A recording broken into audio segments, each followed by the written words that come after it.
Hey there, everybody. Pete Pardo here from Sea of Tranquility. Welcome to another episode of What's Hot with Sea of Tranquility. That's right, it's Wednesday, new album review day. Today we're going to take a look at the 10th full-length studio album from guitar legend Steve Vai. It's called Inviolate. Mascot label group. There's Steve with his wacky new guitar on there. I know it's got a name. Not really sure what the hell it's called. It's kind of a monstrosity, I would say, right? In a way, kind of cool looking, but just, wow, really different. You got a 12 string on there, probably got like a 7 string, and then a headless guitar. Or is that like a bass? Man, it's a little bit of everything. It's good. So yeah, 12 string, 7 string, and a bass, all in one. There he is in the back. Let's take a look at this release here. There's Mr. Vai with his Ibanez gem there, right? So, who's playing on this album? You've got Steve on all sorts of guitars and other things. You've got a nice cast of characters appearing on this album. You got Jeremy Colson plays drums.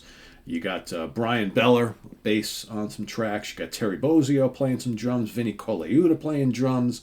Henrik Linder playing bass. David Rosenthal playing some keyboards. David Rosenthal, of course, formerly of Rainbow and Happy the Man, currently with Billy Joel for quite a long time. Who else? Billy Sheehan plays some bass on here. You got Philip Bynoe playing some bass on here.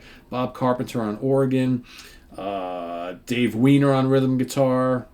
That's basically the group of musicians who play. They're not on all songs, but various places on here. So this is a really, really good, strong album. This, to me, is the album we haven't seen from Steve in a long time. I think, I look back on his discography, and I've got everything he's ever done. And I would say, to me, his strongest albums are the ones where he's pretty focused throughout. There's a lot of albums that are very avant-garde and, quite frankly, a little weird because Steve is, his what he does, his style of composition for some people can come across that way. He has never been the conventional like rock guitar guy, even though he's played in bands like Alcatraz and David Lee Roth's band and Whitesnake for a spell, right? That was never really his thing. He was always more like taking what he learned in Frank Zappa's band and kind of doing his own spin on that. So, some of his more successful albums are the ones that are the most focused, like Passion and Warfare. Sex and Religion, yeah, that's with Devin Townsend. That is more of like a, hard rock and metal album, but again, a little weird. But then you've got, Fire Garden and Flexible, The Ultrazone, Story of Light, a lot of these albums are a little strange, but you've got some of the EPs have been fairly good. Like Alien Love Secrets, I think is a fantastic album. But for me, this is his true return back to doing just pure guitar instrumental tracks that mix his penchant for hard rock as well as fusion, a little bit of prog, a little bit of avant-garde, but they're all very memorable pieces, even though they all differ from each other quite a bit. You've got Teeth of the Hydra, which kicks things off. Big, heavy riffing. I must tell you who's on some of these tracks. So that is Steve performing everything. So he plays the bass, the 7-string guitar. It's called the Hydra guitar. There we go. So this is actually called the Hydra guitar, which makes sense. 3-headed, right? So it's got 12-string, bass, 7-string, all the harp strings and everything performed on the Hydra. And he programmed everything else on this particular song. It's one of my favorites on the album. It's got big, heavy riffs. It's more of like a metal song, but it's got a pretty cool melody, and it rocks quite a bit. You got the excellent Zeus and Chains, which features Jeremy Colson on drums. Really good song, very memorable. Little Pretty is up next. That's Brian Beller and Jeremy in the rhythm. Steve does everything else. Also another really good, memorable song. There's like little whimsical melodies and things on this album which I really like, and he's always been known for that. You got Candle Power with Steve and Terry Bozzio, another excellent song, good rocker. Apollo in Color with Vinny Colaiuta and Henrik Linder and David Rosenthal joining Steve, another great song. Avalancha is a great track. Also one of my favorites on here. That's Jeremy Colson and Billy Sheehan. As you can imagine, with those two guys on the rhythms, that's a pretty heavy rockin', hard charging affair. Good riffs, good lead guitar, all sorts of wacky stuff going on, but it's a really good driving rocker. Then you've got Greenish Blues, which I always thought Steve really excelled at the slower, atmospheric, kind of bluesy stuff.